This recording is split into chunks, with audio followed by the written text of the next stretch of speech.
Welcome back, all my 40K fanatics out there. I'm DJ here with Tim's Nation, and this weekend, Lane and myself, as well as friend of the channel, Zach, traveled out to Canton, Ohio for their RTT. This RTT was actually a lot more of a heavier hitter than some of the local store tournaments that I've seen in the past. A lot of big names out there, and I think a lot of that comes down to the fact that there isn't as many GTs during the holidays, but we still got our itch for competitive 40K. So this RTT was a one-day event. And for those who don't know, RTTs are typically store-level events. They're store-level tournaments.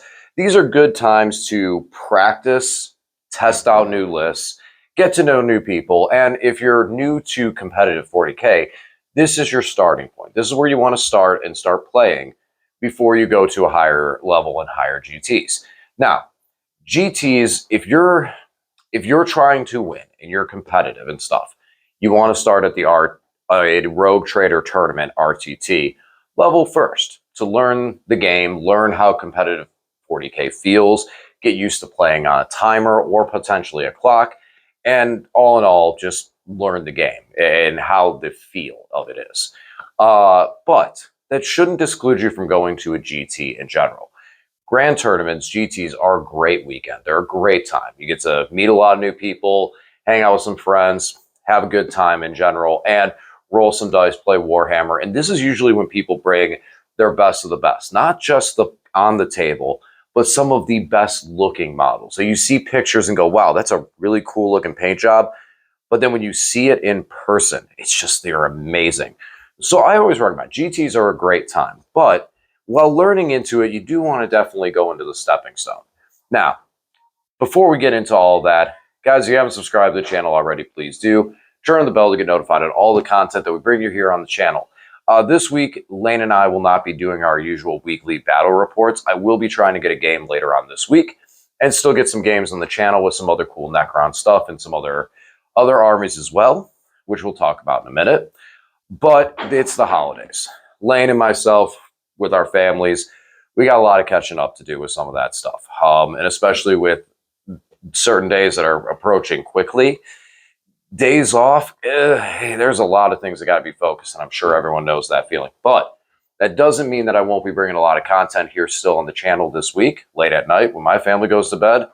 I'm down in my basement recording, which, now that I say that out loud, that sounds kind of weird. But anyways, either way, I will be down here. I will be recording. I will be talking about a lot of the new stuff with the Necrons, as well as some AdMech stuff. I did pick up their codex this weekend, so we're going to look through some stuff with them.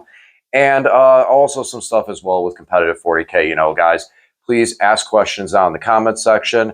Subscribe if you haven't already. Turn on the bell and get notified. And we'll jump in and talk about those different topics, especially post-Christmas and stuff when we start getting into heavier GT season.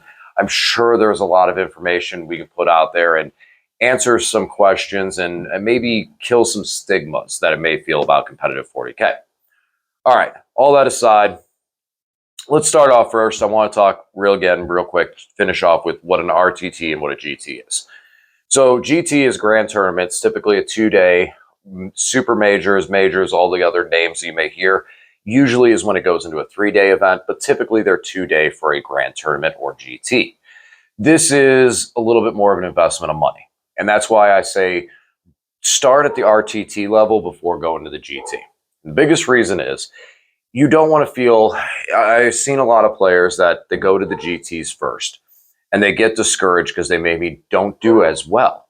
And they're not discouraged because they didn't do well. They're discouraged because of how much time, energy, and money they committed into going to that and fell kind of short. When you go to an RTT, you're meeting people locally, or a Rogue Trader tournament. You're meeting people locally, and you're playing other players that are potentially at your skill level at that time. You're able to learn the game, learn competitive 40K, see what you do and don't like in your army, not necessarily have to worry so much about your army being fully painted, and, you know, meet new people. Now, when it comes to GT time, and you go, hey, I'm thinking about going to Bob's Big Boys Battleground and boards and stuff. Now you have more people that are going to go, oh, I'm going there too. So now when you go, instead of it just being you by yourself, maybe one other person, now you have a group of 8 that you're going there with. So now even if you have a really bad weekend and you don't win very much, you have your friends that you're able to hang out with. And honestly, that's the biggest part about 40K, competitive 40K, is that a lot of our generation's competitive gaming has moved over to the internet, to computers, from Magic the Gathering to just video games, as well as with tabletop simulators for 40K.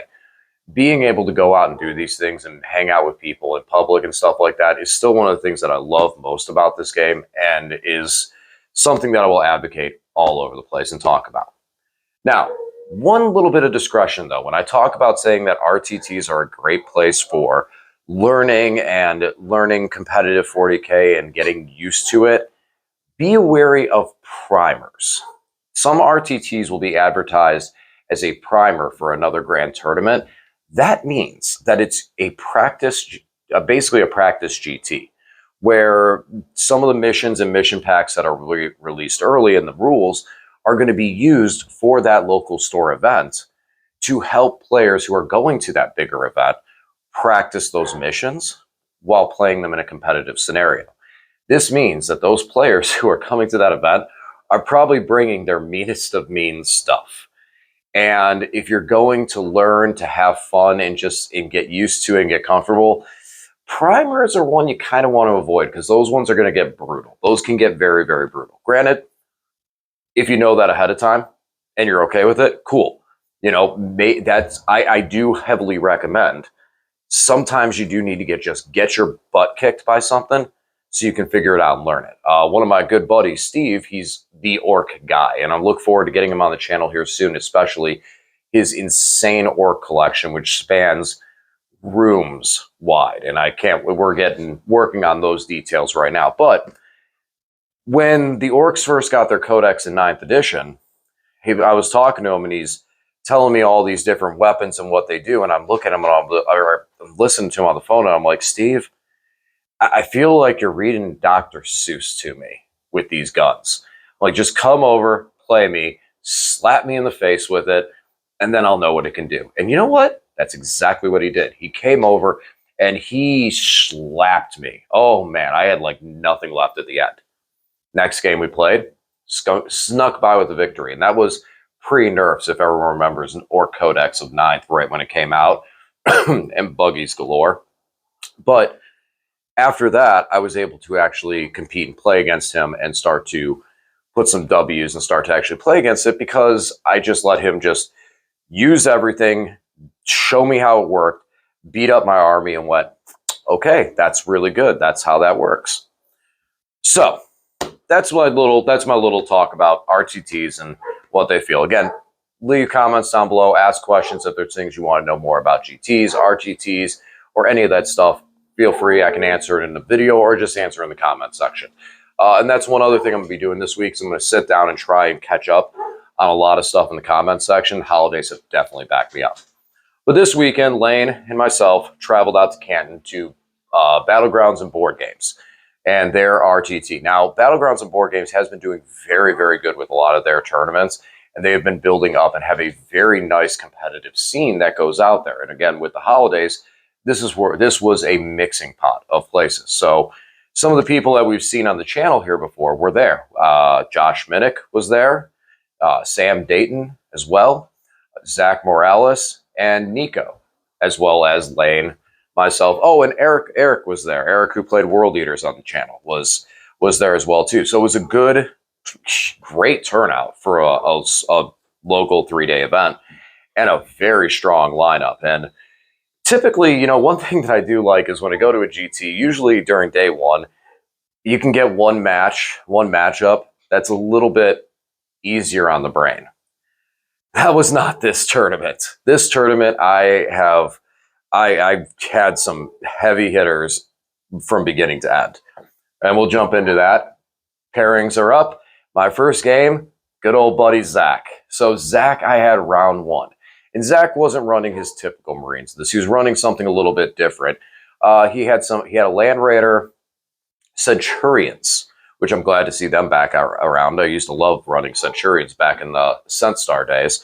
He had 2 3-man squads of them. He was able to use a lot of mechanics to give one unit deep strike from a character's buff, and he had infiltrators or infiltrators, I believe, that were able to come off the table and all this, and picking units up off the table to move them back in and all these things. And a huge aggressor brick led by Marinus Calgar and a apothecary biologist for the lethal hits. Had to go think about that all for a minute there.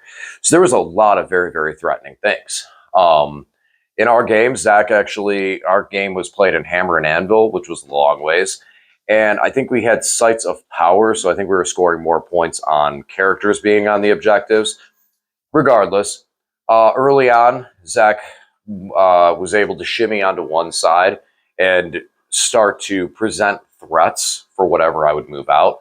I had a squad of wraiths that I put up, my squad of wraiths that infiltrate, I put up on my right flank, more forward, to be ready to kind of brace or slow down anything. I was able to fall back a bit, so I was out of range from his shooting and for some of the shooting, and protect the race for the most part. Then into my turn, I crashed the race into the Land Raider. That was able to allow me to crash the race and then move over to the Centurions and pile into them. So I didn't actually charge the Centurions, so he wasn't able to take them and put them inside of the Land Raider, therefore crushing my charge. So they were the Sense and the Land Raider were next to each other. If I declared both as a charge and he put the Sense inside the Land Raider with his strat and ability, my charge would have failed because I cannot legally make the charge onto the Centurions, and there's no ruling on, oh, well, if this occurs, you can then redeclare the charge. So instead, I just charged the Land Raider since it couldn't run away, and then piled into the Centurions, making it that at least I shut down their shooting for one turn. The aggressors that were behind the wall came out, and I thought, okay, I'm going to hold these guys back a little bit with a wall of wraiths. Yeah, that didn't happen. The wraiths, the Land Raider stayed in combat, shot a bunch of them up, got it to a point that because of where my character was trying to stay back on the objective for the additional points, once the race started going away, they actually were getting themselves out of combat, and then the aggressors left them alone just long enough to charge, pile in, and just get all this extra move off the race. So that was going to be running into a difficult scenario there. However, when Zach did bring his 2 big 6-mans of Plasma Inceptors, which hopefully I got that one right, and dropped them in within 3 inches and started shooting, he was able to hurt my spiders, but not remove them. He was able to hurt the Doomstalkers, but not remove them.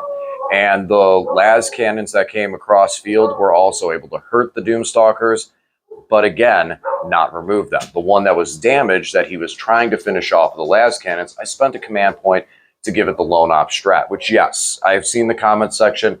Mistake that I made, the lone op strat can only be used on canoptic units, not cryptech units. That was a misreading that I had with it, that I thought that you could also use it on the Immortals, but no, you cannot. And I've seen a bunch of comment section. Thanks, guys, for telling me that. Thank you for catching that for me, so I didn't mess that up in the tournament. I caught that the day after I posted that video, and everyone's like, hey, you actually can't do this. Thank you very much. I appreciate that. So, but being the Doomstalkers Canoptic, I was able to use it on that. So that gave me the Doomstalkers for a longer turn, more time. And because of the Doomstalkers and their blast weapons and their guns, I was able to easily pick up the Plasma Inceptors out of my backfield, start to resurrect spiders. I did lose 1 whole unit, and that was critical for bring it down. And then Zach made his push onto center. When Zach made his push onto center, I used my Resurrection Orb on the Immortals to bring the Immortals back up. And then when he declared the charge, I actually, for the first time, used the strat to reanimate when a charge is declared and was able to block out the aggressors from getting onto the objective, so they were not able to get there, tag it, take it away from me in any way, shape, or form. And that was basically where we ended the game at that point, because I was now scoring significant points to move forward. Zach has been out there with Marines. Zach has been a die-hard Marine player for years, from Raven Guard to Salamanders. Salamanders are definitely his big heart, big home, just not as much support for them in the gaming sense.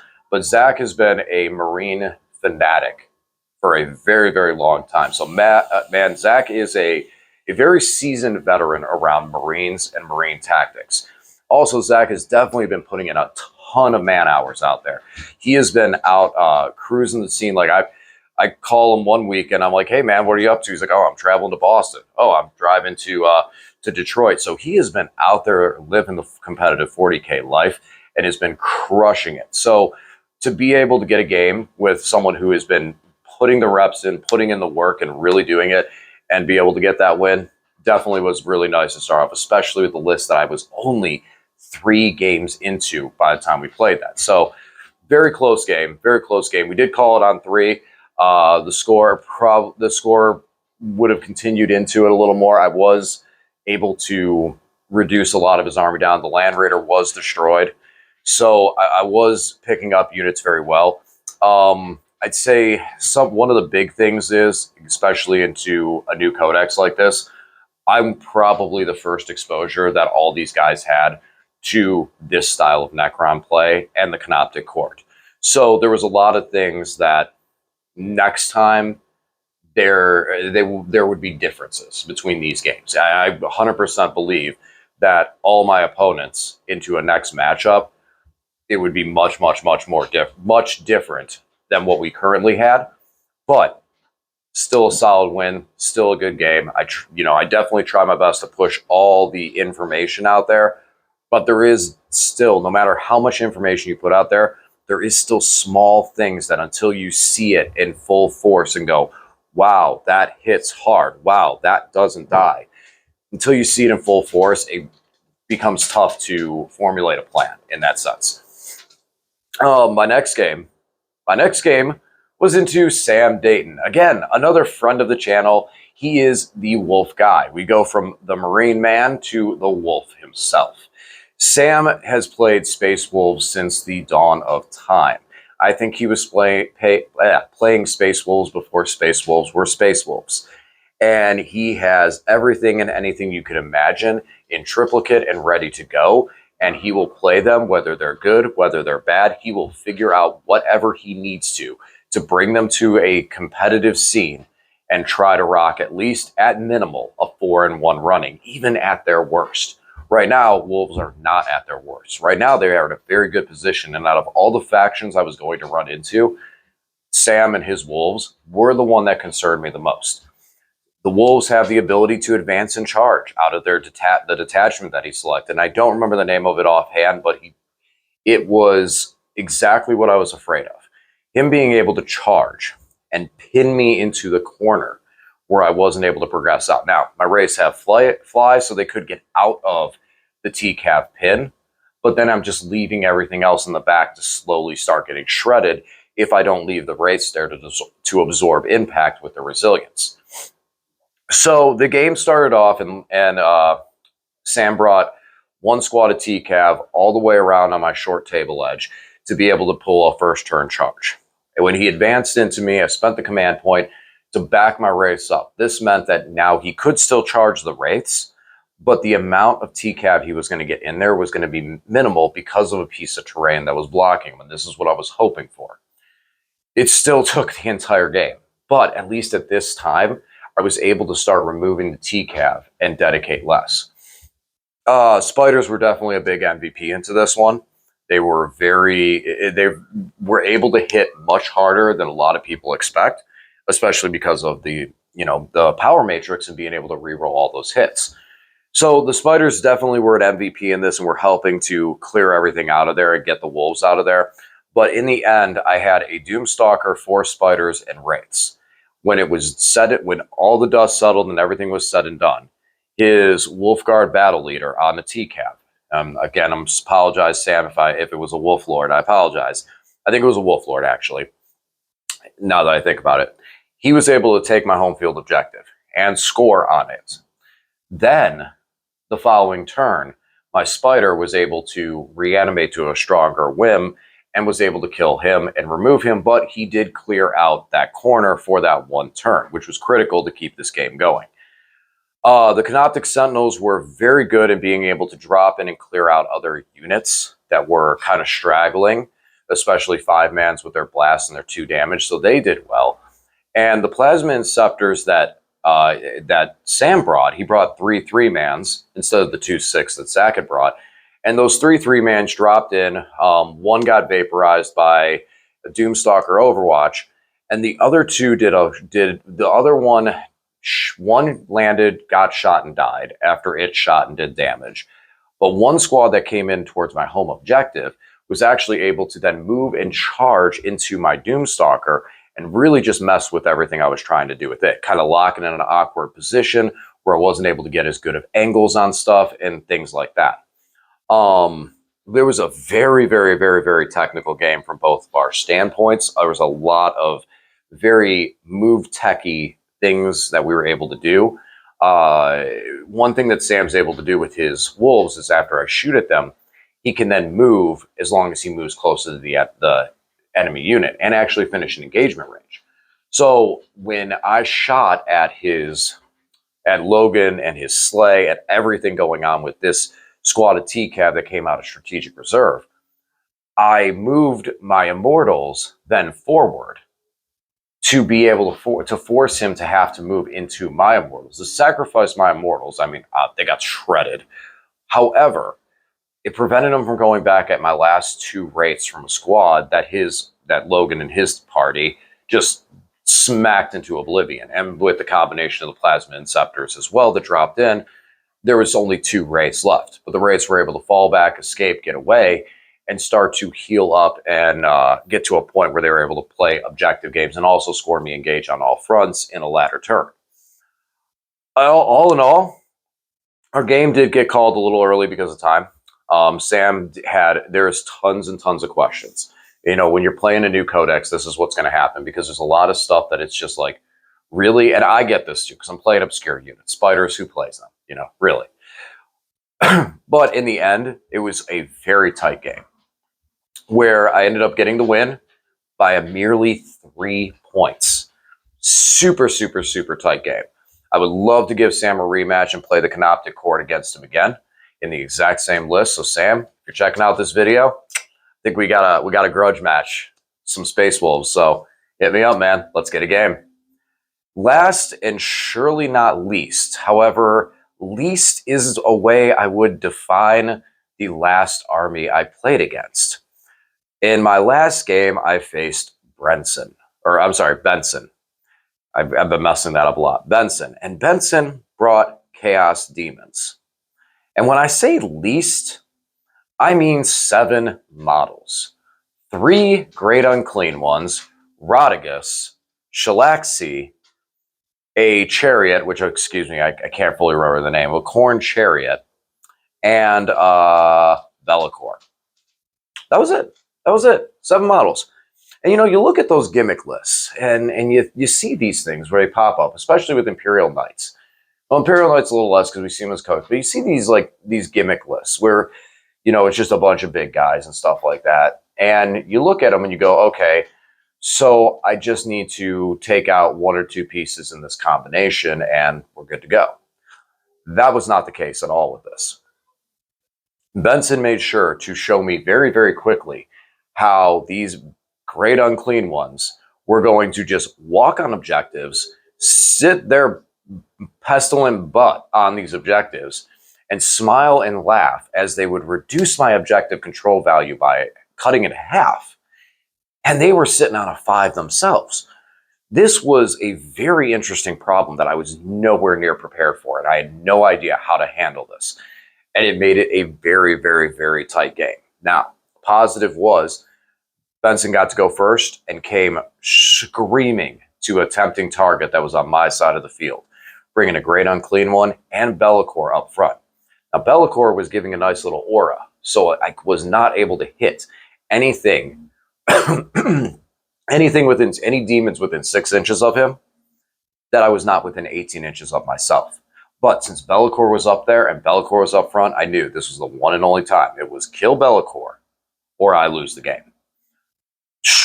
Surprisingly enough, and well, happily enough, I did have the damage output in the shooting phase to bring Bellicor down. So now the shadow was gone and the damage could start happening.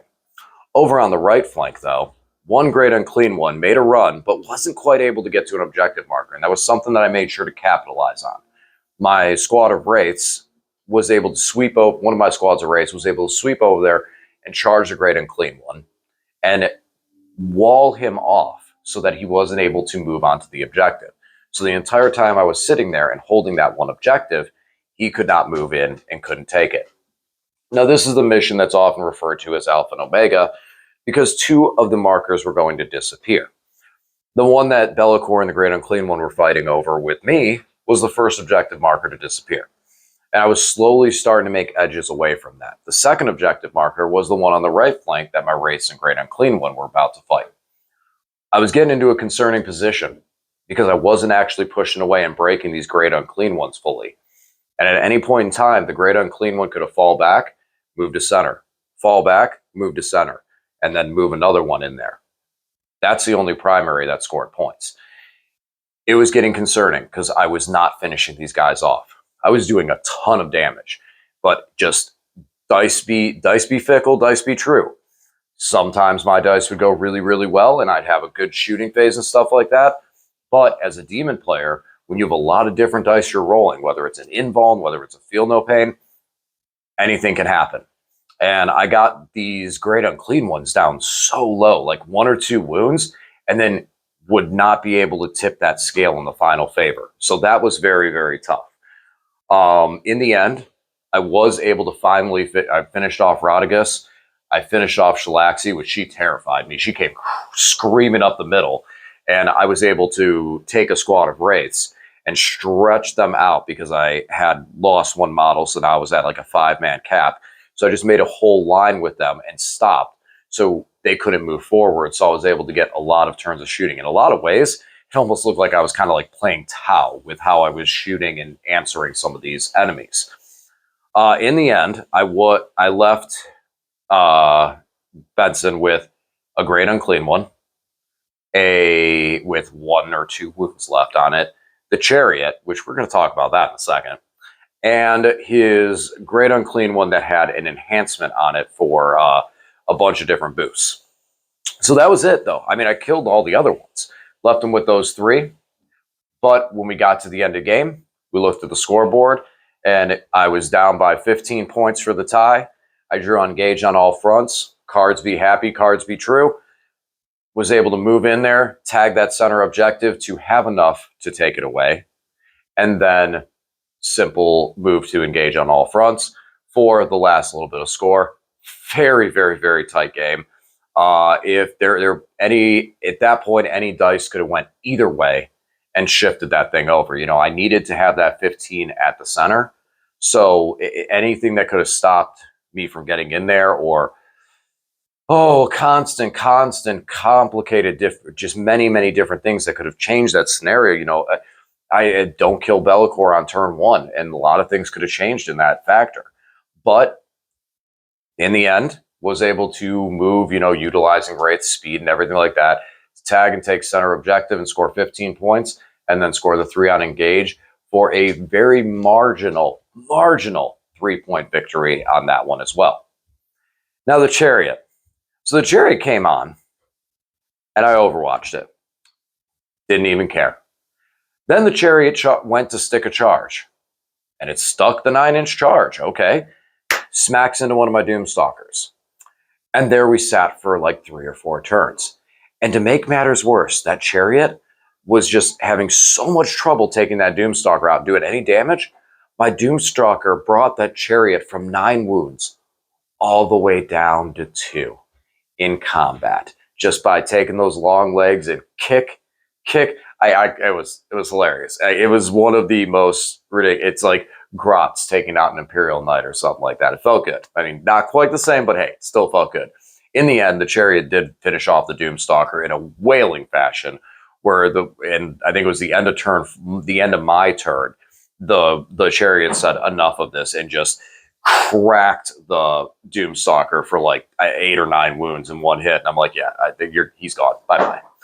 So that was that. The end of the GT or RTT, I went 3-0. Finished in 3rd because of points. In the point accumulation, I had 3rd highest points out of everyone there. and walked out with some cool prize. Definitely. I was exhausted afterwards. You know, all three of my games were very high level competition, and not what I was not expecting that high level competition at an RTT. And I'm very blessed that I had that opportunity to take this list and test it out and get those practice and get those reps in, which is why I took this there. And all in all, I had a great time. Again, thank you guys, Zach, Sam, Benson. Great games, guys. I really appreciate it. If you guys want to play anytime soon, get in touch with me. You know how to get a hold of me. We can get a game together. It can be on camera. Doesn't have to be, but we can. Love to get some rounds with you again. You know, Zach, I know you've been getting ready and getting set up. We'll have to make some ways out there here soon and record some games. Definitely in the near future.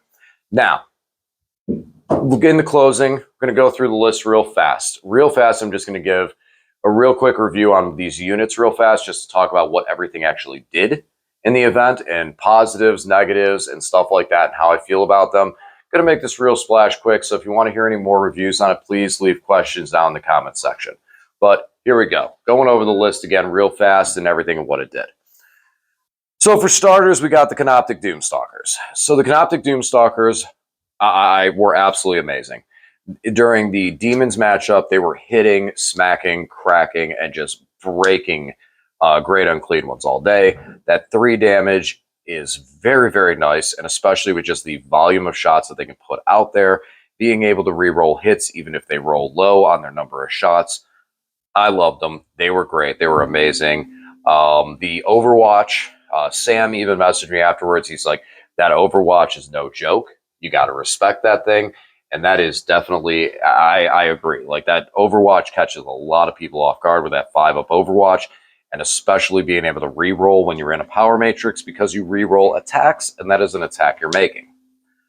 Canoptic Tomb Sentinels. So Sentinels, as far as damage output, I would give them like a C. They did hit the things that I was trying to get them to hit. They did do some damage. The 2 damage was nice going into some Marines, especially with back-to-back Marine matchups. Their biggest thing was, because they could deep strike, the size of their base, the size of the model, the toughness of the model, and the OC4, they were very valuable for being able to play the mission and continue playing the mission while I was doing work elsewhere. The Immortals. The Immortals were just amazing. I mean, game 1, I did not lose them. They got beat up. They did a great amount of damage, especially onto like Land Raider and stuff like that. They did great damage there. Going into Sam, they did a good amount of damage into a couple of things like Logan Squad. They were huge into his Land Raider because his Land Raider was on an objective.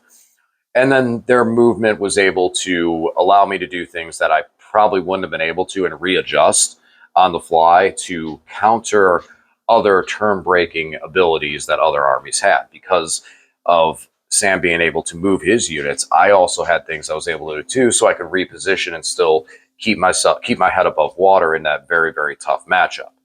Going to Benson and going into the Demons, they got 1 good round of shooting, got smacked, hid behind a wall, tried reanimating, and then got caught with their pants down and got taken out, leaving the Overlord to still do some work and be able to still do some score some points for me and make some valid attacks. But win some, you lose some. The Immortals that game, they just got hit really, really hard. A lot of damage on them. Dice went hot, dice went cold, and Immortals went away real fast. Really, really fast. But still, awesome unit, awesome utility. Love them. Wraiths are a double-edged sword here on this one, okay? In one end, you're taking a unit that's a little pricey, not too bad, I mean, all things considered. With the Techno, they were very, very durable, awesome unit, and just able to play the missions and do objective things all game long. Damage output, the AP1 is tough. The Strength 6 is tough. The 2 damage is nice. Having the Strength 6 AP1 makes it that some of the things that early game they're running into, some tough early game targets, they don't really do a lot of damage. But because they have fly and do mortal wounds and everything like that, these guys can fall back, get to another objective, and just keep sitting on objectives, haunting objectives for long periods of the game. Very, very nice. I know that recently a GT was won by the Canoptic Court that ran 18 of these. I completely understand why, but I will probably be sticking with the 12 just because I want to be able to invest in other tools and utilities. Technomancers, what can I say? They give a 5-up, feel no pain. They're great. And being able to heal, awesome, awesome, awesome. Love them. My Overlord with the Translocation Shroud, again, I have to agree with the internet on this. If you're taking an Overlord, he just needs a shroud.